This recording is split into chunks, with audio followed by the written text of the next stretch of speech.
తిరుపతి జిల్లా సత్యవేడులో బీజేపీ పదాధికారుల సమావేశం ఆ పార్టీ నాయకులు సామంచి శ్రీనివాస్ ఆధ్వర్యంలో ఘనంగా జరిగింది. రానున్న స్థానిక సంస్థల ఎన్నికల్లో సింహభాగం స్థానాల్లో పోటీకి సమాయత్తం కావాలని పార్టీ కార్యకర్తలకు ఆయన దిశానిర్దేశం చేశారు. ఈ ఎన్నికల్లో బీజేపీ అత్యధిక స్థానాలు కైవసం చేసుకునేలా కార్యకర్తలు, నాయకులు అంతా కలిసికట్టుగా శ్రమించాలని ఈ సందర్భంగా తీర్మానించారు.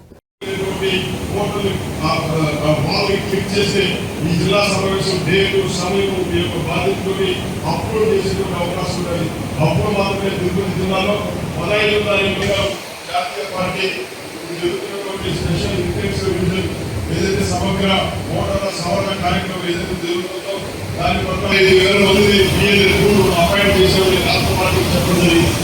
అయితే జిల్లాలో ఉంటే అందరూ కూడా అన్ని ప్రాంతాలు తిరిగినటువంటి ఒక అనుభవం రావాలి. కొత్తగా మనకి రైల్వే కోడు నియోజకవర్గం కొత్తగా చేరింది. పూర్తిగా తిరుపతి జిల్లా వాతావరణమే వాళ్ళకి కొత్త. సో తిరుపతి జిల్లాలో మళ్ళీ సత్యవేడు అనేది ఎక్కడుందో భౌగోళికంగా వాళ్ళకి తెలియాల్సినటువంటి అవసరం కూడా ఉంది కాబట్టి అదేవిధంగా సత్యవేడు ప్రాంతంలో కూడా పార్టీకి సంబంధించినటువంటి ఒక ముఖ్యమైనటువంటి కేంద్ర పార్టీ మనకి ఇస్తున్నాడు. మన ఊరి మన జెండా జరుగుతూ ఉంది. అందులో ప్రతి ఒక్కరూ కూడా ఎందుకు ఈరోజు చూసాం మనం వస్తా ఎక్కడ చూసినా భారతీయ జనతా పార్టీ జెండా రెపరెపలాడుతున్న పరిస్థితి మనం చూస్తున్నాం. మన అంతకుముందు జెండా కనిపించేదా దిమ్మి కట్టి ఒక అందమైనటువంటి దిమ్మి కట్టి మరి మన జెండా ఏదైతే భారతీయ జనతా పార్టీ జెండా ఉందో ఆ జెండాను మనం ఆవిష్కరించుకొని అక్కడ ఉన్నటువంటి ఆ గ్రామంలో నాయకులు కావచ్చు, మండల నాయకులు వచ్చి ఆ కార్యక్రమాన్ని జరిపి అది ప్రజలకు తెలిసే విధంగా ఆ గ్రామంలో తెలిసే విధంగా అదేవిధంగా మనం అందరం కూడా కండువాలు వేసుకొని భారతీయ జనతా పార్టీ కండువాలు వేసుకొని ఆ నిలుచుకొని మన స్లోగన్ ఇచ్చి మరి ఈ యొక్క జెండా ఆవిష్కరణ కార్యక్రమాలు చేయాల్సిన బాధ్యత ప్రతి నియోజకవర్గం కాదు ప్రతి బూత్ స్థాయిలో జరగాలని చెప్పి మనకి రాష్ట్ర పార్టీ కేంద్ర పార్టీ ఆదేశించండి. ఇప్పుడు ఎస్ఐఆర్ జరుగుతూ ఉంది. ఎస్ఐఆర్కి సంబంధించి మనం అందరం కూడా మండల అధ్యక్షులు కూడా పూర్తి బాధ్యత వహించాల్సిన అవసరం ఉంది. ఎందుకంటే తెలుగుదేశం వాళ్ళు జనసేన వాళ్ళు పొందుతున్నారు, మనం కూడా పోవాలా. పోతే ఆ గ్రామంలో ఎన్ని ఓట్లు ఉన్నాయి, అక్కడ బీజేపీ కార్యకర్త వచ్చాడా, ఆ బిఎల్ఎడ్ వచ్చాడా, బిఎల్ఎడ్ ఎవరు, అసలు బీజేపీకి ఇక్కడ ఏజెంట్ ఉన్నాడా అన్నటువంటిది కూడా ప్రజలకు తెలియాల్సిన అవసరం ఉంది. ఎందుకంటే ఇక్కడ అవకాశం ఉంది.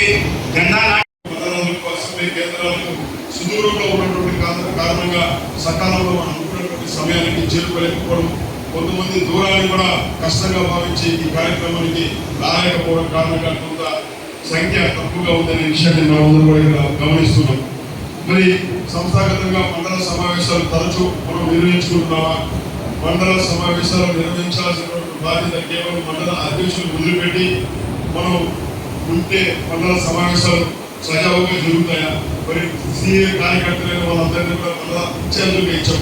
ఎందుకంటే గతంలో వాళ్ళు మండల అధ్యక్షులుగా లేక ఇతర బాధ్యతల్లో పనిచేసి ఉంటారు కాబట్టి రాష్ట్ర పార్టీ ఇస్తున్నటువంటి, జాతీయ పార్టీ ఇస్తున్నటువంటి తప్పనిసరిగా చేయాల్సినటువంటి మండల స్థాయిలో, పోలింగ్ బూత్ స్థాయిలో, శక్తి కేంద్ర స్థాయిలో జరగాల్సినటువంటి కొన్ని కార్యక్రమాల యొక్క నిర్వహణ సజావుగా జరుగుతుందా? మండల కమిటీ సమావేశంలో మినిట్స్ రికార్డ్ చేస్తున్నారా? మండల కమిటీ సమావేశంలో చర్చించాల్సినటువంటి అజెండాలు సక్రమంగా చర్చించి దాన్ని రానున్నటువంటి 4 రోజుల పాటు అమలు పరిచేటువంటి కార్యక్రమాన్ని మనం చురుగ్గా యాక్టివ్గా చేస్తున్నామా అనేటువంటి విషయాలు మనం పరిశీలించుకోవాలి. ఎందుకంటే మండల కమిటీ సమావేశాలు, మండల కమిటీ ఎప్పుడైతే సమర్థవంతంగా పనిచేస్తాయో అప్పుడు మాత్రమే జిల్లా కమిటీ సమర్థవంతంగా పనిచేసేందుకు అవకాశం ఉంది. కేవలం కార్యక్రమాల నిర్వహణలో కొంతమంది కార్యకర్తలు నిత్యం కష్టపడి కార్యక్రమాలను ముందు వరుసలో బ్రహ్మాండంగా చేస్తుంది తిరుపతి జిల్లా అనేటువంటి ఆ రకమైన కితాబు పొందడం కాదు. సంస్థాగతంగా జరగాల్సినటువంటి అంటే కార్యక్రమాలు చేస్తే అది బయట ప్రపంచానికి కనిపిస్తుంది, బయట వాళ్ళకి తెలుస్తుంది. తిరుపతి జిల్లా బలంగా ఉంది. నాయకులు వచ్చినప్పుడు లేక పార్టీ కార్యక్రమాలు ఇచ్చినప్పుడు, పెద్దదైనటువంటి కార్యక్రమాలు ఇచ్చినప్పుడు కూడా సమన్వయంతో పనిచేస్తుంది జిల్లా అనే విషయంలో మనకు కితాబు లభిస్తుంది. అంతవరకు ఓకే. ఎందుకంటే ఇటీవల మనం చూసాం, జూలై 2వ తారీఖు తిరుపతిలో రాష్ట్ర పదాధికారుల సమావేశాన్ని రాష్ట్ర పార్టీ నిర్ణయించడం, ఆ బాధ్యతలు మనకు అప్పచెప్పిన వెంటనే తిరుపతి నగరంలో ఉన్నటువంటి చిన్నపాటి